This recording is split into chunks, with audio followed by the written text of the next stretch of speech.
Assalamualaikum warahmatullahi wabarakatuh. Kembali lagi di channelnya tentang pendidikan, tutorial, dan data PD Official.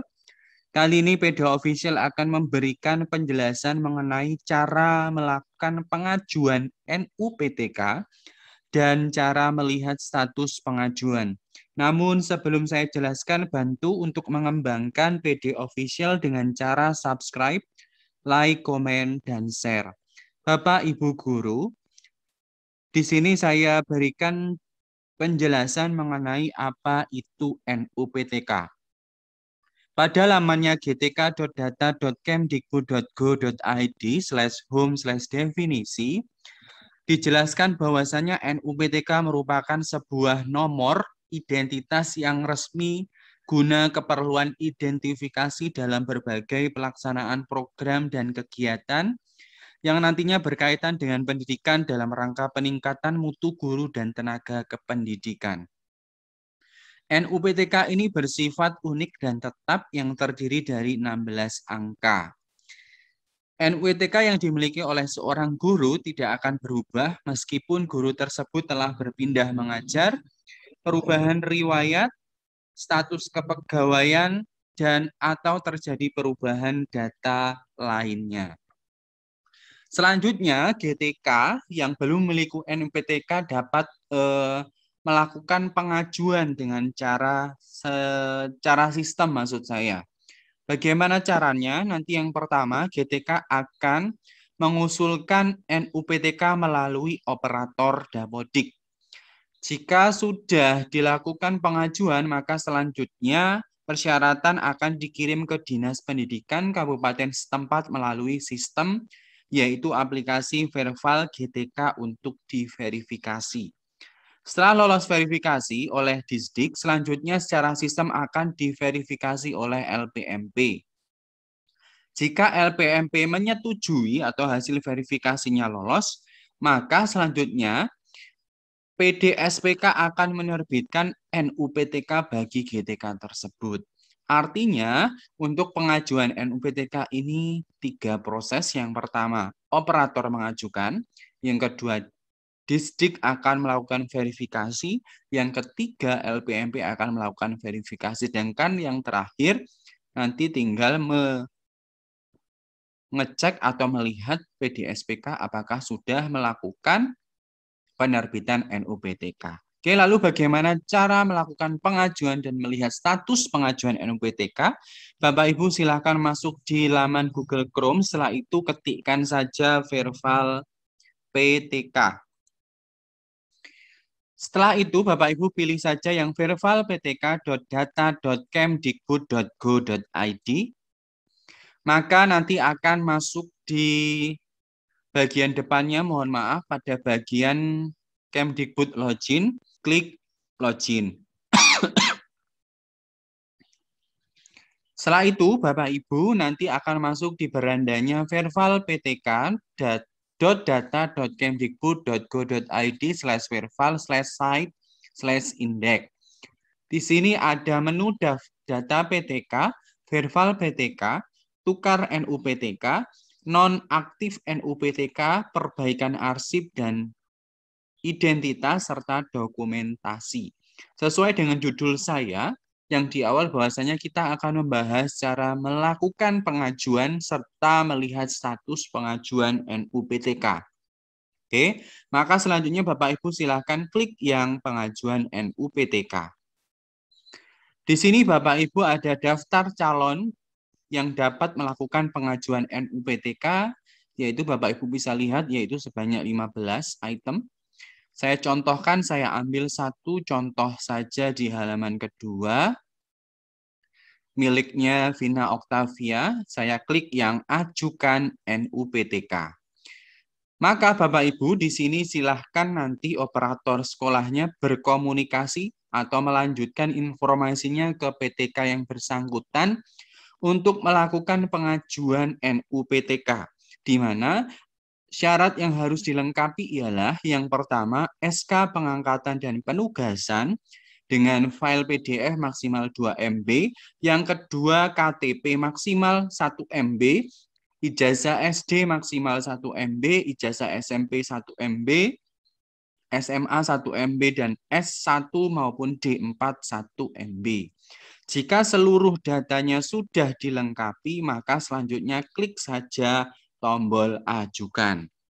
Namun Bapak Ibu yang perlu digarisbawahi ketika melakukan pengajuan, yang pertama khususnya untuk SK pengangkatan dan penugasan, nanti silahkan siapkan SK pengangkatan 2 tahun terakhir, SK Kadis Legalisir Dinas, dan SK pembagian tugas 2 tahun terakhir. Artinya untuk Bapak Ibu yang honornya masih 1 tahun, maka belum bisa melakukan pengajuan. Bisa melakukan pengajuan, namun kemungkinan besar ditolak. Sehingga saran saya untuk SK pengangkatan dan penugasan silahkan sesuaikan dengan permintaan. Saya ulangi, untuk SK pengangkatan dan penugasan ialah pengangkatan 2 tahun terakhir SK Kadis Legalisir Dinas, yang kedua SK pembagian tugas 2 tahun terakhir. Jadi nanti runtutannya yaitu SK pengangkatan 2 tahun terakhir, SK Kadis Legalisir Dinas, terus nanti dilanjutkan SK pembagian tugas 2 tahun terakhir. Bagaimana contoh SK Kadisnya? Ini saya lihatkan. Ini SK Kadis dari pemerintah Provinsi Lampung, Dinas Pendidikan dan Kebudayaan Provinsi Lampung tahun 2019. Ini hanya contoh saja. Nanti kemungkinan besar untuk masing-masing daerah Bapak Ibu juga berbeda. Nah, di sini disebutkan tentang keputusan Kepala Dinas Pendidikan dan Kebudayaan Provinsi Lampung nomor sekian-sekian 2019 tentang penugasan tenaga pendidik tidak tetap pada satuan pendidikan menengah negeri dan satuan pendidikan khusus negeri. Ya, Bapak Ibu. Setelah itu nanti ada tentang menimbang, mengingat, sampai dengan yang terakhir itu ada daftar nama penugasan tenaga pendidik tidak tetap.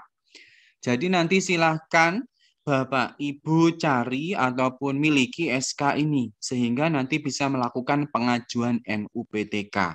Di sini disebutkan ada daftar namanya yaitu sampai dengan 29. Contohnya tadi saya sebutkan Vina Octavia. Kalau di sini belum ada karena Mbak Vina ini masih masuk pada tahun 2020. Sehingga belum ada di sini ya. Ini tertanggal 2019. Nanti jika nama Bapak Ibu sudah ada di SK-nya, saran saya ketika melakukan pengajuan, tandai nama Bapak Ibu yang akan dilakukan pengajuan. Contohnya misal di sini nomor 17. Yang akan melakukan pengajuan misalnya Pujo Juriat, maka nanti berikan tanda checklist atau centang pada bagian sini ya. Ditandai namanya, sesuai nama Bapak Ibu, sesuai nama pengajuan NUPTK, sesuai nama GTK yang akan melakukan pengajuan. Yang ada di daftar, berikan tanda saja, supaya mempermudah pihak dinas maupun LPMP ketika mengecek persyaratannya. Jika Bapak Ibu sudah memiliki SK pengangkatan dan penugasan, gabung saja PDF-nya. Maksimal yaitu 2 MB. Maka nanti jika sudah dilengkapi persyaratan dari persyaratan 1 sampai dengan yang terakhir, nanti tinggal pilih yang ajukan. Begini ya Bapak Ibu ya, proses pengajuan NUPTK-nya. Maka selanjutnya kita mau masuk ke cara melihat status pengajuan NUPTK Bapak Ibu semuanya. Pilih saja yang menu status pengajuan NUPTK. Maka di sini akan ada penjelasan mengenai status pengajuan NUPTK dari mulai nama, jenis kelamin, NPSN, nama sekolah, bentuk, kabupaten, tanggal, dan status. Sebagai contoh miliknya Bapak Novendra Nurdin, di sini statusnya NUPTK-nya terbit. Milik Bapak Muhammad Ikram Jasman ini juga sudah terbit.